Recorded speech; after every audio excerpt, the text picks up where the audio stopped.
1919 ಈ ತೋಟವು ಒಮ್ಮೆ ಮೌನವಾಗಿತ್ತು. ಆದರೆ ಈ ಮೌನದೊಳಗೆ ಇದು ಕೂಡ ಒಂದು ಪ್ರಶ್ನೆ ಕೂಗ್ತಿದೆ. ಸ್ವತಂತ್ರಕ್ಕೆ ಎಷ್ಟು ರಕ್ತ ಬೇಕಾಯಿತು?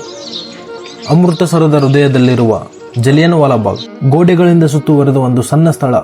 ಹೊರಗೆ ಹೋಗಲು ಒಂದೇ ಮಾತ್ರ ದಾರಿ. ಜನರಿಲ್ಲಿ ಸೇರಿದ್ರು ಹೋರಾಟಕ್ಕಲ್ಲ, ತಮ್ಮ ಧ್ವನಿಯನ್ನು ಕೇಳಿಸಿಕೊಳ್ಳಲು. ಬ್ರಿಟಿಷ್ ಸರ್ಕಾರ ತಂದ ರೌಲೆಟ್ ಆಕ್ಟ್ ಕಾನೂನಿನ ಹೆಸರಿನಲ್ಲಿ ದಮನ, ಜನರನ್ನು ಸ್ವಾತಂತ್ರ್ಯವನ್ನು ಬಂಧಿಸಿದ ಆದೇಶ.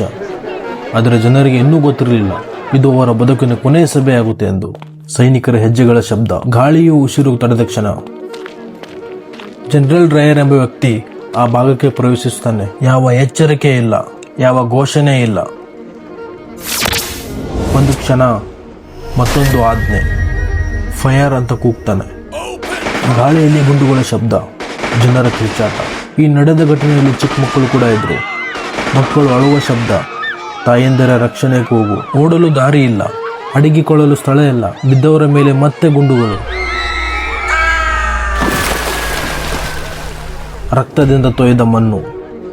10 ನಿಮಿಷಗಳ ಕಾಲ 1650 ಗುಂಡುಗಳು, 1000ಕ್ಕೂ ಹೆಚ್ಚು.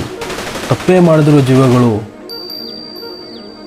ಆ ಸಂಜೆ ಭಾರತದ ಇತಿಹಾಸ ಬದಲಾಯಿತು. ಭಯ ಕೋಪವಾಯಿತು, ಮೌನ ಕ್ರಾಂತಿಯಾಗಿ ಮಾರ್ಪಟ್ಟಿತ್ತು. ಸ್ವತಂತ್ರದ ಹೋರಾಟಕ್ಕೆ ಬೆಂಕಿ ಹಚ್ಚಿದ ಕ್ಷಣ ಅಂದು. ಇಂದು ಜಲಿಯನ್ ವಾಲಾಬಾಗ್ ಒಂದು ಸ್ಮಾರಕ ಅಷ್ಟೇ, ಆದರೆ ಅಂದು ಕೇವಲ ತೋಟವಲ್ಲ, ಅದು ಒಂದು ಎಚ್ಚರಿಕೆ.